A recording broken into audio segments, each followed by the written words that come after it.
किसान आंदोलन है, लेकिन बहुत सी विपक्षी पार्टियां, कांग्रेस समेत सभी विपक्षी पार्टियों ने जो है इस भारत बंद को जो है वो समर्थन दे दिया। विपक्षी पार्टियां चाहती हैं कि भारत प्रगति के पथ पर, भारत की वो प्रगति पर कहीं ना कहीं अंकुश लगे।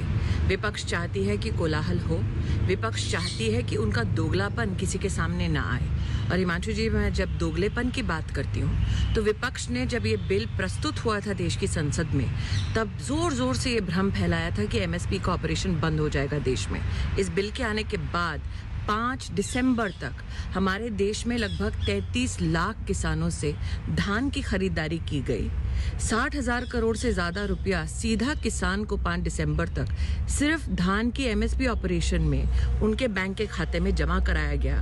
और आप ये जानकर अचंभित होंगे कि 60% जो लाभार्थी हैं इस पर्टिकुलर एमएसपी ऑपरेशन में, जिसमें मैं सिर्फ धान का इस वक्त उल्लेख कर रही हूँ, वो 60% लाभार्थी पंजाब से हैं। साथ ही विपक्ष ने ये जोर जोर से ऐलान किया था कि मंडियां बंद हो जाएंगी। और आज वस्तुस्थिति ये है कि एक भी मंडी भारत सरकार ने देश भर में बंद नहीं की।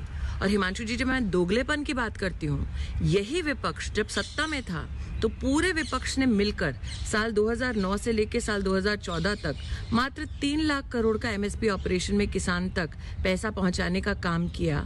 भारत सरकार ने बीजेपी की सरकार में नरेंद्र मोदी के नेतृत्व में साल 2014 से लेकर अब तक 8 लाख करोड़ से ज़्यादा पैसा किसान को सिर्फ एमएसपी के ऑपरेशन के माध्यम से मुहैया कराया। जोर जोर से विपक्ष ने डंका बजाया कि किसान को राहत नहीं मिलेगी।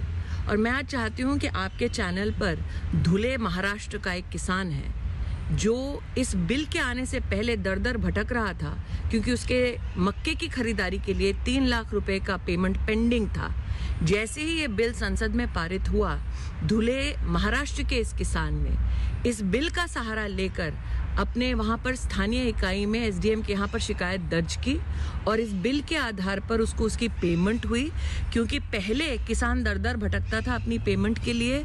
इस बिल के आने के बाद इस कानून को बनाया गया नरेंद्र मोदी के नेतृत्व में कि किसान से अगर खरीदारी होगी तो आपको 3 दिन में उसका भुगतान करना पड़ेगा, अथवा उस व्यक्ति के ऊपर कार्रवाई होगी जो किसान को उसका अधिकार से वंचित रखता है। अब धुले महाराष्ट्र में तो भाजपा की सरकार नहीं है।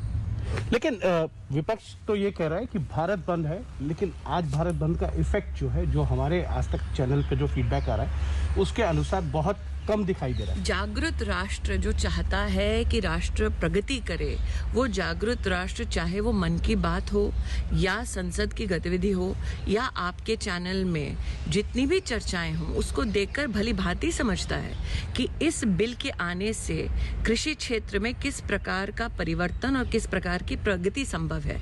देश की जनता प्रगति चाहती है, विपक्ष चाहता है कि देश की प्रगति ठप हो जाए। तो मैं आज आभार व्यक्त करती हूँ हर उस नागरिक का जिसने बाहर आकर ये कहा कि भारत की प्रगति कभी बंद नहीं हो सकती। हाँ, विपक्ष की कुनीतियों पर निश्चित रूप से लगाम लगी।